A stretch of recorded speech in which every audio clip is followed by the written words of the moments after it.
policy can be used as an investment that provides for future savings paid upon maturity. Now you know. IRA, promoting insurance, protecting the insured.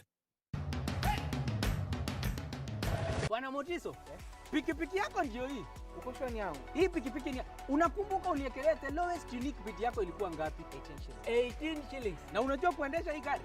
Kidogo. Haya, kitoko yako shika helmet, kifungu yako chomoka na mali yako. Kujiunga na QuickBid ni rahisi. Enda kwenye M-Pesa, bonyeza paybill kisha weka business number 4032353. Kwenye account weka kodi ya bidhaa unayotaka na bid yako ya chini zaidi. Kwa mfano TV 16. Kisha weka shilingi 20 tu kama idadi yako. Weka bid yako pia kwenye www.quickbid.co.ke. Kumbuka, bid ya chini zaidi ya kipekee ndio hununua. QuickBid, bidhaa bora kwa bei ya chini. Kupata skiza tune hii, sala ya imani na matumaini, dial *811 *815 #. Sala ya imani. Mungu wangu na sadiki maneno yote linalosadiki na linalofundisha kanisa Katoliki la Roma, kwani ndiwe uliofundisha hayo, wala haudanganyiki wala haudanganyi. Amina. Sala ya matumaini. Ili kupata skiza tune hiyo ya sala ya imani na matumaini, dial *811 *815 *811 *815 #. The greatest rally in the world is back in Kenya. Catch all the action of WRC Safari Rally live and exclusive on KBC Channel 1 from 24th to 27th June. See the world's best drivers navigate their machines on Kenya's rough terrain at breakneck speeds. Experience the thrills, adrenaline, drama and excitement as man and machine do battle. Don't miss out. WRC Safari Rally, live and exclusive on KBC Channel 1, your true sports partner. Next on. Mara ya mwisho yuko na Nancy Likoen. I know they'll be coming for me soon. Sichukue ndege moja uende South Africa ukajifishage huko. I have built too much here in Kenya to just walk away. Kusikiliza King Tiffany walikuwa na piana na Eriko hapa nje nikasido. Nani alikuwa mtuma?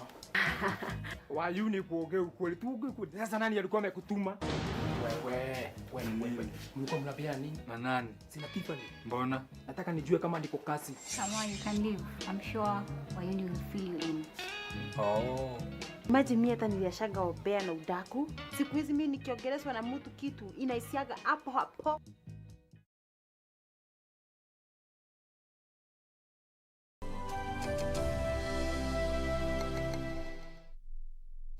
Welcome back and thanks for keeping it Channel 1. Now, the practice of buying foods from the street has become the main source of income for most street vendors in the country, who now depend on the business to put food on their tables and pay for other bills such as school fees for their children. We bring you the story of a 26-year-old father of one who is among youths in the country who have refused to be part of unemployment statistics by creating their own jobs, even though on a small scale. There is no doubt that street food vending has become popular and integral part of our culture. For thousands of Kenyans like 26-year-old James Muli from Embu County, street food vending is a source of employment. Hii biashara ndio nalishanga familia yangu. Mtoto moja na bibi. Na ndio nalipa rent na hata uko nyumbani ndio tunasaidianga wazazi nayo tu hii biashara yangu. Muli, who operated a boda business in Embu town, says he ventured into hawking eggs and sausages after losing nearly 10 of his friends through road accidents. Kitambo nilikuwa nafanya boda. Nikaona boda penye nimemaliza mabusiness yangu, nikaachana na boda. Kuachana na boda sasa, huyu akanipea advice, akaniambia hii kazi iko sawa, wacha ni join. The father of one who has operated the business for close to 5 years now says he has no regrets because at least he is assured of a daily income. Unaweza uza hata tray 5 ya mayai na uze kilo kama 10 ya smoky. Lakini kazi ikienda chini, ukiwa umeuza sana, unauza kilo 2 ya mayai na kilo 2 ya smoky na tray 1 ya mayai. Because of his simple and effective marketing strategy that includes maintaining high levels of hygiene in his area of operation, Muli says his customer base has been growing significantly. Kuingia hapa mchana ni irigo. Wanasemanga tunafunga stage. Sasa tunaruhusiwa kuingia saa 11 magari ikipungua stage. Hiyo ndio tunakuanga tumeruhusiwa. Ukiingia before saa 11 wangu unakamatwa unapelekwa huko juu. Ben Njue reporting for Channel 1 News. Residents of Mwangaza area in the outskirts of Isiolo town are living in fear after a homestead was raided and 2 people left nursing gunshot wounds.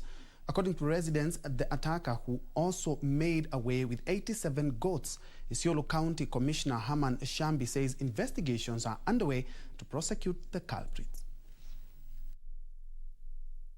According to the residents, the gunmen descended on Peter Muriungi's homestead at around 11:30 p.m. on Tuesday. Isiolo County Commissioner Herman Shambi called on members of public to always cooperate with security, volunteering information in good time. Mambo ya usalama, ukiona sema, ukisikia sema, ukishuku sema. Afadhali tuende tuangalie tukose hakuna kuliko unyamaze mambo yaharibike tuanze kulia.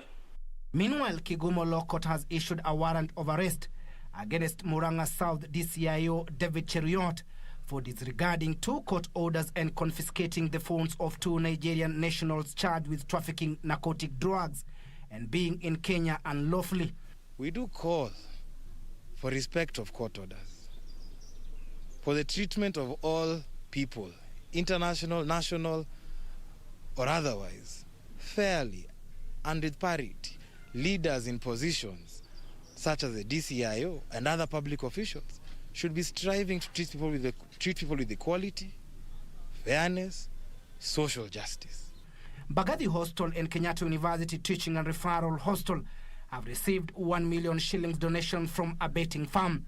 The funds will be used to purchase medical oxygen tanks and assorted medical equipment for the 2 hostels which serve as one of the COVID-19 centers in the country. If you're able to make an impact and a change for one life, I think you have done a good job. You can go back home and know that you've made an impact. Certainly this is something that's going to make change for a much bigger number. As a level 6 referral hospital, many of the private hospitals and many of the public hospitals refer their patients to us. So oxygen is a very crucial part of our need. And Becking recognized that, and for giving us 500,000 worth of oxygen and consumables, we really appreciate that. And a COVID-19 crusader who is on a sensitization campaign to inform youth across counties on the pandemic that has caused disruption worldwide has arrived in Kisii County. Ungana na county commissioner wa county wetu huko Marsabit na hamasisha vijana kutoka katika madawa hizi za madawa za kulevya, na pia saa hii nimejitolea kuhamasisha Wakenya kwa jumla ili tuweze kupita janga hili la corona.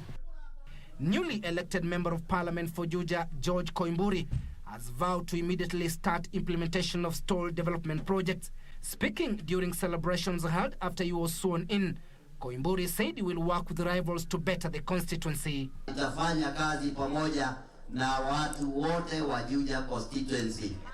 Na mimi sio mtu wa kubagua kabila wala vyama wala wale wagombezi ambao tulikuwa pamoja nao. Mimi timu zote tutafanya kazi pamoja nao.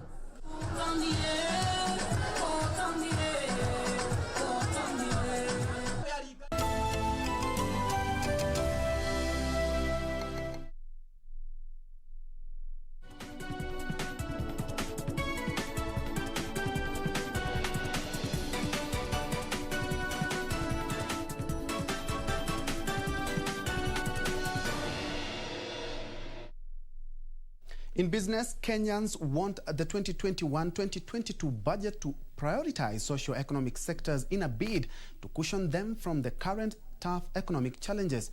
Speaking to KBC Channel 1, those in various parts of the country said that allocation of funds to social programs will shield them from unemployment, high cost of goods and services, and the high cost of living. Their remarks comes hours before National Treasury Cabinet Secretary Ukur Yatani presents the 3.66 trillion shillings budget in the National Assembly. Kenyans have realized that infrastructure has always gotten the lion's share of the budget. But how else can you fund such huge industries besides taxes, PPPs, or borrowing? Here are opinions of various Kenyans who feel that this budget should be more mindful of their pockets. Naona wanashughulikia sana infrastructure nini, but tunafurahia for those hizo ma projects pia wanafanya, but tungependa pia washughulikie wasekaa sisi. Ni ajira ama ni chakula ama ni ukulima ama ni mambo ya barabara. Kama ningekutana na yeye saa hizi, pesa mingi sana angeiweka katika agriculture. Unajua saa hii life ya sai by the way ni tricky sana na ni hard. Na kitu ya kwanza lazima tuwekwe into considerations kama wananchi.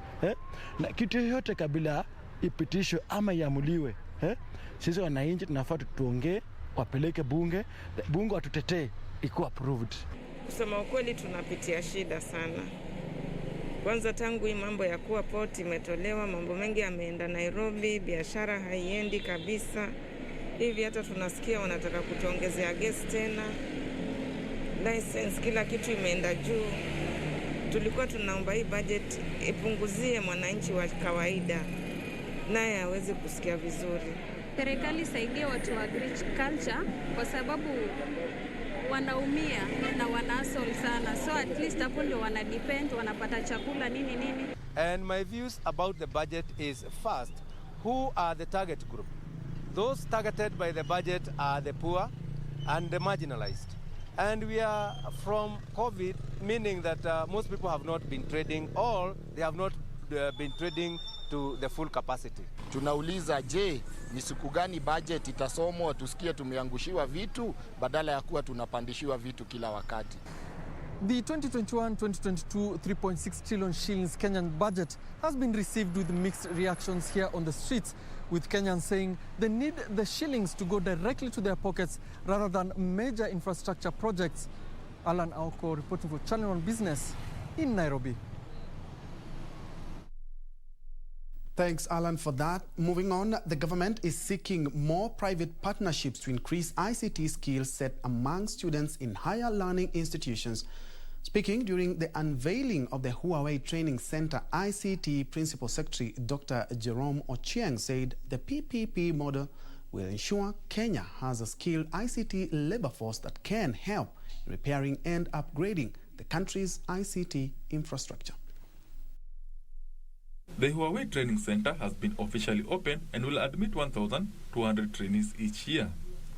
Huawei says it is seeking to collaborate with institutions of higher learning across the country to equip learners with ICT skills. In the future, Huawei will keep on working with the Kenya government and education institutions tirelessly to establish an open, healthy, and sustainable ICT talent ecosystems in Kenya. Dr. Ochieng says the government is keen on sealing more public-private partnership to strengthen the ICT sector through trainings to create a skilled workforce that can support and sustain a digital economy. So far, we have more than 7,000 kilometers of fiber through the National Optical Fiber Backbone infrastructure that the ministry partnered with Huawei, and that particular fiber needs to be maintained. Integrating artificial intelligence training in the higher education curriculum has been backed to make Kenya a regional ICT hub. So our objective is to actually, as a country, become the regional hub for skilling. And like I challenged my colleague from the university, that let's focus on how to train our people for the next generation of services that we require. We need to invest in talent locally and treat talent as the industry's most important resource. Players in the ICT sector are calling for the operationalization of the Data Protection Act to make Kenya more attractive to investors. Benson Grupa reporting for Channel 1 Business. The Geothermal Development Company has struck a huge well estimated to yield about 17 megawatts equivalent of steam in the Baringo Silare project. GDC Managing Director Engineer Jared Otieno says the big well is a huge pointer of the huge resource in the region.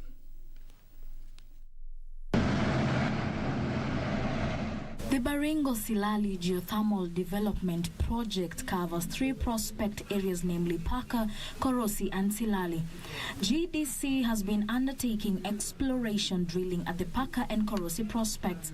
So far, 5 geothermal wells in the Baringo Silali region have been drilled successfully. The latest is a well estimated to yield about 17 megawatts equivalent of steam, which GDC Managing Director Engineer Jared Otieno says is a pointer of the huge resource in the region. They struck one of the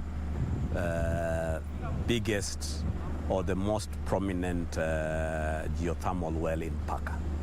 So they should look to it that in the foreseeable future, we should be able now to see reliable power and a cost-effective power, so that they can be able then to see an opportunity also for direct use. This area can be able to be changed so that we can be able to start seeing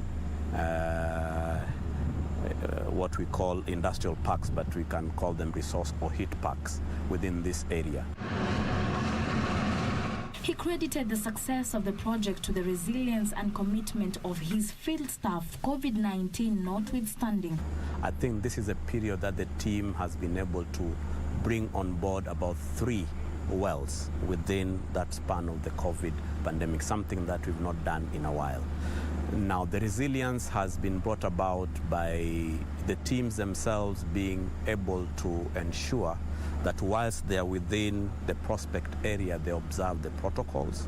The KfW German Development Bank is financing the initial phase of the Baringo Silali block that is estimated to have a potential of 3,000 megawatts at a cost of 80 million euros. A social component was actually integrated within the project itself. Within the project, we have about 20 watering points, and these are purified water that is fit for human consumption. So the community can be able to come to those watering points and be able to get themselves drinking water. Also, we have within the same area, we've identified 40 livestock watering points, which then the community is able to bring their livestock at different times to be able to give them water. As part of its CSR program, GDC has integrated its water system to communities for domestic and kettle use that runs up to 160 kilometers, supplying purified water. The National Treasury has proposed 135.2 billion shillings towards the Big Four agenda in the 2021-2022 financial year. The allocation is 7 billion shillings higher than the 128.3 billion shillings allocated to the projects in the current financial year. The chair of the Budgets and Appropriations Committee, Kanini Kega, says the full benefits of the Big Four agenda project would be realized after the year 2022. In 2017, President Uhuru Kenyatta unveiled the Big Four plan for the next 4 years. The Big Four agenda is anchored on the pillars of food security, manufacturing, universal health coverage, and affordable housing. With barely 15 months to the end of President Uhuru Kenyatta's 2 terms, there are concerns whether his government will achieve the intended milestones. In the 2021-2022 budget, National Treasury has proposed 135.2 billion shillings towards the Big Four agenda. The amount is a slight drop if compared with the 450.9 billion shillings allocated to drivers and enablers of the development plan in 2019-2020 financial year. But the chair of the Budget and Appropriation Committee, Kanini Kega, says Kenyans would soon start feeling the full benefit of the Big Four agenda. This being the final year of implementing of the Big Four agenda, the current administration, the committee is concerned that the full benefit of the Big Four agenda may not be realized by 2022. It is therefore important for the strategies that will be implemented beyond 2022, notably the 4th medium-term plan. In the next financial year, The National Treasury has proposed to maintain the allocation to the manufacturing pillar at 18.4 billion shillings, for which the drivers would take up 5.1 billion shillings. Those in the manufacturing sector say the COVID-19 pandemic has disrupted performance. The President had pledged affordable healthcare to all Kenyans and 500,000 affordable housing units by next year. In 2019, the government delivered the first round of 228 low and affordable housing units to Kenyans. Owing to COVID-19, the universal health coverage budget has been reduced by 2.3 billion shillings. In the final estimates tabled Wednesday in the National Assembly, the National Treasury has proposed 47.7 billion shillings towards UHC from the current 50 billion shillings. On affordable housing, about 14.8 billion shillings has been proposed, with enablers taking 13.2 billion shillings of the budget. In the budget, the National Treasury CS is expected to balance between post-COVID economic recovery and implementation of President Uhuru Kenyatta's Big Four agenda. Budget, the ongoing COVID-19 vaccination has been lauded as a major step towards the resumption of activities in the travel and hospitality industry, which has borne the brunt of disruptions caused by the pandemic. Ahead of the presentation of the 3.66 trillion shillings budget, PKF CEO Alpesh Vanda said some of the coronavirus containment measures, such as the night curfew, are hurting the hospitality industry and other sectors. For the year ending June 30th, the government has undertaken several initiatives towards tourism recovery, among them 500 million shillings for marketing, while 2 billion shillings was set aside to support renovation of facilities and the restructuring of business operations. 1 billion shillings stimulus package was earmarked for engaging 5,500 community scouts under the Kenya Wildlife Service and another 1 billion shillings to support 160 community conservancies. However, 1 year on, the biting effect of COVID-19 is still reverberating in the hospitality value chain. Wakati ule kwanza mwaka jana tulisikia kwamba serikali ilikuwa na mpango wa economic stimulus package ama plan kwa ajili ya mashirika ambayo yanafanya kazi ya utalii. Sisi tukiwa wadau katika mambo ya utalii hatukuwa na chochote kutokana na ile economic stimulus plan ya serikali. Secondly, we have really struggled as an industry. Quite a few members of staff had to lose their jobs and so on and so forth. Data from the Kenya Private Sector Alliance indicates that at least 3.1 million jobs in travel and tourism were affected in the year 2020 as hotels, bars and restaurants, tour operators, airlines, travel agents and their suppliers and support services recorded low business. Sasa tuna expect unajua maisha imekuwa ni ngumu sana kwa kila kitu iko juu, alafu tumetoka wakati wa COVID. Mafuta bei yake ilikuwa imeenda juu na spare parts za gari zilikuwa zinaenda juu, alafu magari mingi zetu ni za loan. Kwa hivyo ile tuna expect, lakini sasa hatulalamiki sana, ni tu Mombasa because we depend on tourism. Tuna expect tu serikali iendelee kufanya juu chini kupata tourist, alafu maneno mengine kama ya mafuta waangalie, kwa sababu hiyo bei ya mafuta ikienda juu sana pia bei zetu zitaenda juu, alafu unaona hiyo itakuwa mbaya sana kwa customers. For taxi drivers, Kiro businesses, among the several indirect dependents of the hospitality industry, anxiety is rife with the looming threat of a fourth wave of the COVID-19 pandemic. Tuweke katika bajeti ile katika mipangilio economic stimulus, waangalie watuweke, lakini wasiseme kwamba watakuja kutukopesha, because kama sasa ukitukopesha mkopo tutatoa pesa kulipa ile mkopo. Hakuna utalii completely kabisa. The expectation is that the proposed budget will make provisions for industry players to remain afloat. This is a good thing. All the staff are vaccinated. We are telling the marketplace that we are a safe place to go, and if people come, they'll be safe. However, for us to be even safer, as many people as possible in the country should also be vaccinated. So we pray that the rollout of the vaccination will go on and help many people. However, for accounting expert Alpesh Vada, the ongoing vaccination exercise is key towards the resumption of activities in the hospitality industry. We are roughly about 7 billion in the entire world. So how are we going to get 7 billion people vaccinated in a short span of time? So we can't go into a full lockdown, open and close and reopen. So I think we just have to learn how to live with COVID. He further proposed government to involve the private sector in COVID-19 vaccine sourcing to hasten the intervention. All eyes are focused on Ukur Yatani's briefcase and its contents for the hospitality industry. Regina Manyara focused on the 2021-2022 budget.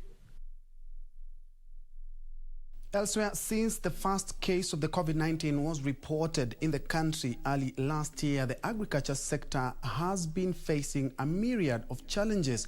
Farmers had to contend with the loss of ready markets for their produce as containment measures took a toll on the sector's value chain. In the draft 3 trillion shillings budget 2021-2022, the National Treasury has proposed to allocate 62 billion shillings to the agriculture sector. The 2021-2022 budget estimates tabled in the National Assembly, National Treasury Cabinet Secretary Ukur Yatani proposes to allocate agriculture 62.6 billion shillings. Of the amount, 46 billion shillings had been allocated to crop development, with the Fisheries Department getting 10 billion shillings and livestock farming getting the least amount at 6.6 billion shillings. The total agriculture proposed allocation has been met with criticism from the National Assembly Committee on Agriculture that feels the sum is not sufficient to revive a sector that is still struggling from the negative effects of COVID-19. It is grossly underfunded. And when I say grossly underfunded, it is underfunded to the tune of 25.8 billion, which I think something needs to be done because agriculture is an area that should really be looked into. The Budget and Appropriation Committee report says the agriculture sector is still grappling with the historical pending bills. The State Department of Livestock has a pending bill of slightly over 4 billion shillings that has seen it scaled down on some key projects, with some taking long to complete. The report further states that the State Department for Crop Development implementation of the e-voucher system is taking long. It further notes that the Nutrition Sensitization Program and the National Foods Reserve has a funding gap of 128 million shillings and 200 million shillings respectively. The Crop Department has also a fertilizer pending bill worth 8 billion shillings. In the Department of Livestock, for example, they have a current pending bill of about 4.2 billion. And that one goes to halal, meat products, and also an Associate Architects Limited, which they have a pending bill of 25.9 million. In the crop sector, we have a pending bill to the tune of 10 billion. The Agriculture and Food Authority says there's need for more allocations in the agriculture sector to enforce rules and regulations that will bring sanity in the sector that has been blighted by middlemen and unscrupulous traders who fleece farmers. Bring more money, I restore order in the agricultural center, sector. I restore discipline to ensure that impunity is no longer in the agricultural sector. Because the problem is the issue of brokers, middlemen. We have to deal with them probably. Some of the subsectors that are targeted for policy change include tea, coffee, sugar and potato value chains. Ben Njue reporting for Channel 1 Business.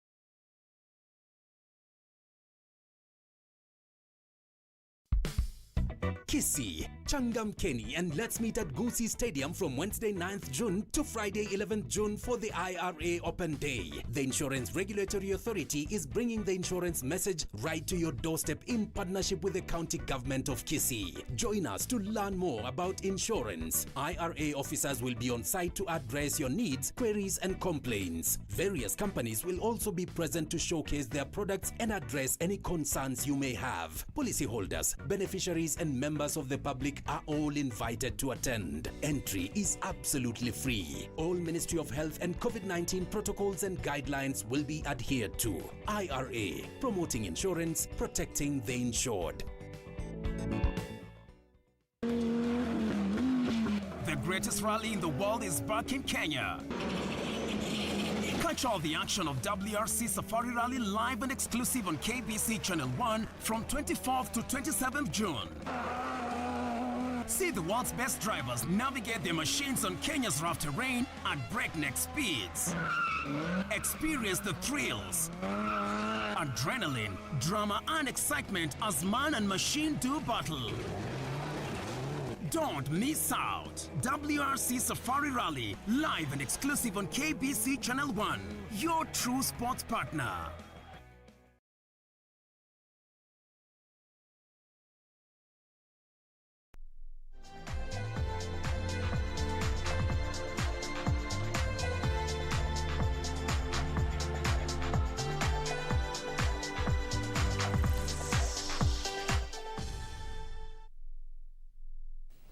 Time to play, and we begin with athletics, where 18-year-old Jonathan Kipkoech timed 8 minutes and 6 seconds in the 3,000-meter race and emerged victorious as Athletics Kenya conducted the Nairobi branch pre-trials for the World Under-20 Championships today at the Nyayo National Stadium. Elsewhere, Team Kenya athletes currently in bubble camps at the Kasarani Stadium are the first batch of athletes to receive the second dose of the AstraZeneca vaccine in the second phase of the rollout campaign by the Ministry of Sport and the Ministry of Health. Team Kenya athletes currently in bubble camps at the Kasarani Stadium are the first batch of athletes to receive the second dose of the AstraZeneca vaccine in the second phase of the rollout campaign by the Ministry of Sports and the Ministry of Health. Sports Cabinet Secretary Ambassador Amina Mohammed was at hand to witness the exercise when she paid a visit to the team at Kasarani. Olympics Kenya is working with the government in Team Kenya preparations. The bubble camp has been set up at Kasarani, where currently the Kenya Rugby Sevens men team Shujaa, the Rugby Sevens women's team Lionesses, volleyball team Malkia Strikers, boxers and taekwondo athletes are camping. Sports, any sport for that matter, without spectators, is always a challenge, and so that's a big, difference that you'll see. It's also led to a cancellation of qualifiers, delay and postponement of qualifiers. So there have been a lot of changes, but justifiably so, because as I said before, we have never been where we are today as a world community. And so we are adapting to a new situation. We want to make it. Elsewhere, Jonathan Kipkoech timed 8 minutes 6 seconds in the 3,000 meters race and emerged victorious as Athletics Kenya conducted the Nairobi branch pre-trials for the World Under-20 Championship at Nyayo National Stadium. He was followed by Dennis Kipkurui, who timed 8 minutes 10.5 seconds. Rafael Depache settled for the third position in 8 minutes 25.1 seconds. The women's race was won by Sharon Chepkemei, who clocked 10 minutes 27.5 seconds, while Jolestine Biwott and Florence Chekilu finished in the second and third positions, respectively. Frederick Mwoki for Channel 1 Sports. James Nyang, one of the 4 refugees in Kenya named in the IOC Tokyo 2020 refugee team, will be competing in his final Olympics next month in Tokyo. Nyang, who also competed in the Rio Olympics 5 years ago, has decided to retire from international competitions after the Tokyo Games, postponed from last year due to the coronavirus pandemic. Having competed in several international competitions, including the Rio Olympics in Brazil in 2016 and the 2019 World Relays in Yokohama, Japan, James Nyang, one of the refugees at the Tekle Lorupe Foundation named by the IOC in the refugee team for this year's Olympic Games, has decided to untie his laces after the Tokyo 2020 Olympics. No. I don't think, because we have a lot of athletes who are upcoming, and they are doing very well. Even those who make it to Olympic, not that they are the best, So many of us, all the athletes, they are good, and it's just a matter of time. When your chance came, you get it. So I pray also one day they will get their chances and go to Olympic, and I will really appreciate it. So not only me to go to Olympic every day. Nyang is on a mission to give his best performance in Tokyo as he plans to retire and pave way for other young refugees who desire a chance to compete in international competitions. Whether he wins a medal or not, Nyang says he will quit and venture into coaching so as to give back what he has learned over the years as a motivation to other refugees who may have lost hope. Going to Olympic, it doesn't change anything, you know. So they should know that they have to focus ahead. That is the most important. So they should not say that if you did not make the team, that that is the end of everything. No, they should know that there is life after that, you know. Meanwhile, for the second year running, the Lewa Marathon will be held virtually, with organizers encouraging runners everywhere to join the challenge in support of Kenyan communities and wildlife. Runners can participate in the 5 kilometers, 10 kilometers, 21 kilometers and 42 kilometer categories. I think and I feel it's important to support Lewa Virtual Marathon every year. Reason number one is that it's one way of uplifting the rangers, one way of conserving the animals, one way of actually getting funds to Lewa Conservancy, because their work is to empower the communities through education, empower women in businesses, actually take care of the whole community. So I'm here actually to make sure that the Lewa has been giving a hand. The Lewa Marathon has raised millions of shillings to fund wildlife conservation and community development in Kenya over the last 21 years. The funds raised have been used in various initiatives and projects across Kenya, from recovering Kenya's black rhino population from the brink of extinction, protecting the world's critically endangered gravy zebra, providing health care, water and improved infrastructure for communities, to supporting Lewa's education programs. 15 pupils from 3 different primary schools will benefit from a 5-year table tennis scholarship courtesy of the Kenyan Federation. This was unveiled today during the launch of a partnership between Kenya Table Tennis Federation and Visa Oshuo Primary School, as the Kenyan Federation officially unveiled the scholarship project for the first time in history. 5 pupils from Vista Oshuo Primary School, 5 from St. Joseph's and St. Monica Kitale will be selected to benefit from a 5-year scholarship by Kenya Table Tennis Federation. According to Kenya Table Tennis Federation President, 5 pupils from Vista Oshuo Primary School, 5 from St. Joseph's and St. Monica Kitale will be selected to benefit from a 5-year scholarship by Kenya Table Tennis Federation. According to Kenya Table Tennis Federation President Andrew Mudibo, the project is geared towards nurturing talent from a tender age and promoting the sport from grassroots levels.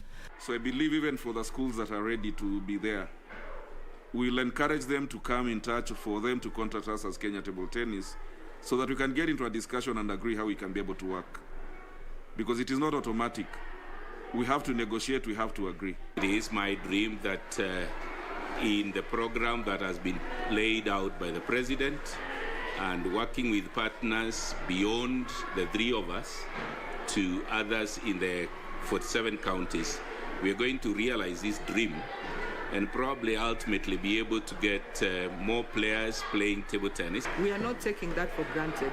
We look forward to this partnership, and we hope that table tennis will become a household game like football, because this is something that, if pursued, can open other avenues in sports for these children. The President has asked about sponsorship, which of course is very crucial. We are fully aware that apart from having the students allowed to grow, we need to have the development in terms of coaches. The project will also see 5,000 Mathare youth benefit from the scholarship. Mudibo, who recently retained his seat as president of the African Federation, promised that Kenya will benefit a lot from the planned projects of developing the sport. Frederick Mwoki for Channel 1 Sports. Elsewhere, Kenya Airways has partnered with the FIA and WRC Safari Rally Kenya to unveil their selection for the prestigious FIA Rally Star program. The 3 young Kenyan drivers selected are Makre Kimathi, Hamza Anwar and Jeremy Wahome, who will join the global program and compete in the upcoming WRC Safari Rally slated for June 24th to the June 27th and will be televised live on KBC Channel 1. The FAIR partnership with KQ will include transportation of the team to Europe and beyond for training and profiling of the teams globally through the KQ network and assets across the world. This FAIR-funded program organizes competitions to detect the most promising rallying talent. Those identified benefit from world-class training and mentorship, nurturing a new generation of drivers with the ultimate aim of kick-starting their professional career worldwide within the Junior World Rally Championships.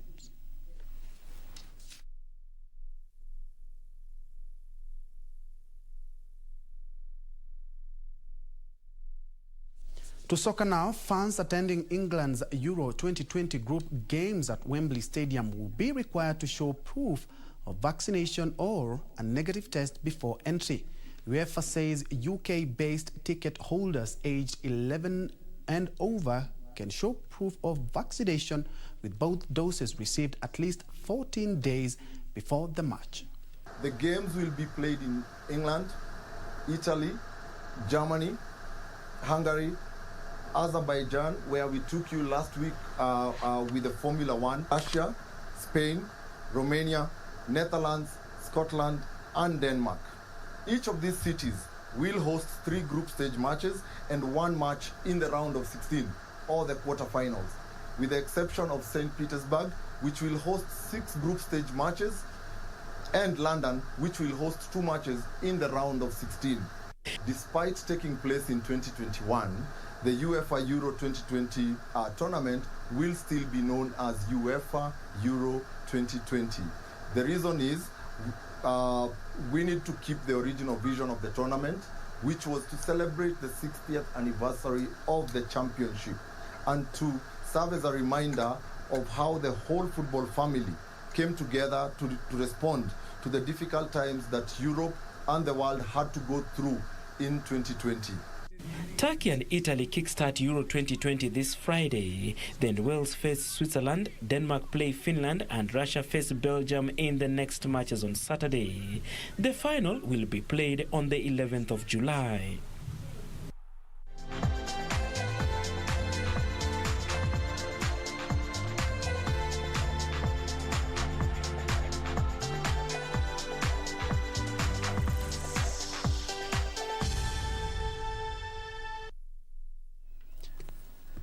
We have come to the end of Channel 1 News Hour this Wednesday evening. Thank you so much for watching. But before I leave, let me appreciate Alfin Kiriu, who watching from Cap Katet, Marvin Munyonge tuned in from Kitale, Enos Omodi from Homabay County, DZJ033, Oyando Wycliffe from 45, Boni Waze watching from Ekware Nyamasibi, Kisii County. Thank you so much. My name is Ben Njue, and Wangeshi has been our sign language interpreter for tonight. Good night and stay safe.